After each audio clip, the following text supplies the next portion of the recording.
principles that the EU institutions consider of importance. Now, we have covered the pre-selection test with the 3 reasoning as the SJT, as EPSO test geeks just referred to that. And then let's look at the scoring part of it. When it comes to scoring, there are 2 ways, or there are two benchmarks that we need to discuss. One is that there is the so-called pass mark. Pass mark is a very simple and straightforward concept. You need to reach a certain objectively determined scores to make sure that you are still in the game, that you are still in the competition. If you do not reach at least 50% of the verbal reasoning test total scores, then you are out. As long as you do, you can continue, though it does not necessarily mean that you will be invited to the assessment center. And that takes me to the second point, which says who are the best X number of candidates. And this is the reason it's not enough to pass. You need to pass with a good mark, with a good score. That's why the other day I was just saying to a journalist that everybody can run the 100-meter sprint, but not everybody can win the Olympic Games. You can pass the pass mark. You can sit these competitions without any trouble, without any preparation. But to be among the best candidates, you need to train. You need to practice, because we are not born as natural born abstract reasoning talents. We need practice to score high. Here are the scoring figures, the scoring numbers. The verbal reasoning, there is a pass mark of 10 out of 20. Numerical reasoning and abstract reasoning, luckily, are considered as one unit.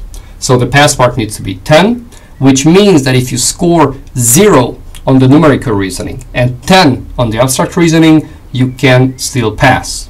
You know, it's quite an extreme case, but formally speaking, you can pass.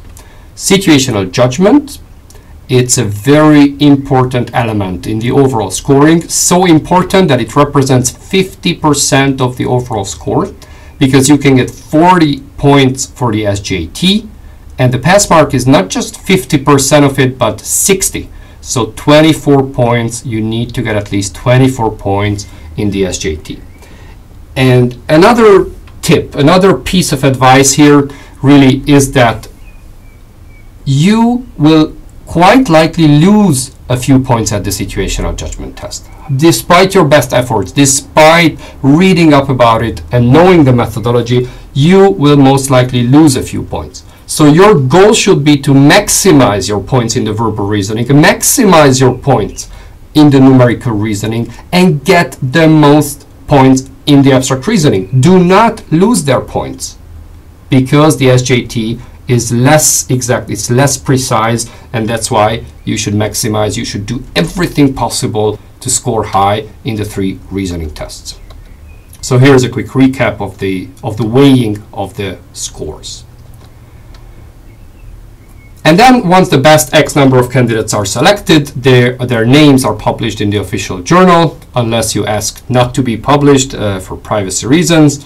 And they are actually, well, it's a small mistake. They're not published in the official journal. They are published once they are on the reserve list. But their names are there on the list of those who are invited to the assessment center. The assessment center, it comprises, as a main rule, the following exercises: a so-called structured interview, an oral presentation, a group exercise, and a case study. Occasionally, in some exams, they might also require you to provide a summary of your case study in the first language. I will not go into any further details about the assessment center, because our main focus is really to give you tips on the pre-selection and the overall exam procedure.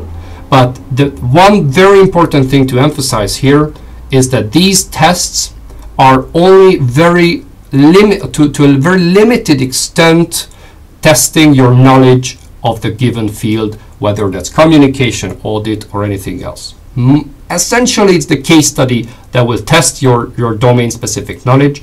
The rest of the exercises, they are looking for competences.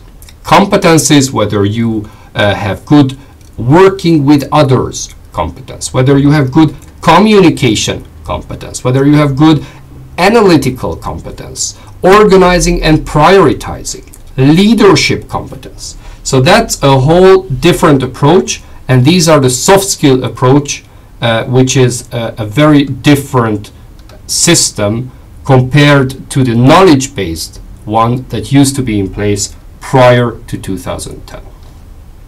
Reserve list, I mentioned earlier, the number of places on the reserve list is already communicated. That's the figure, the chart that I discussed in the beginning.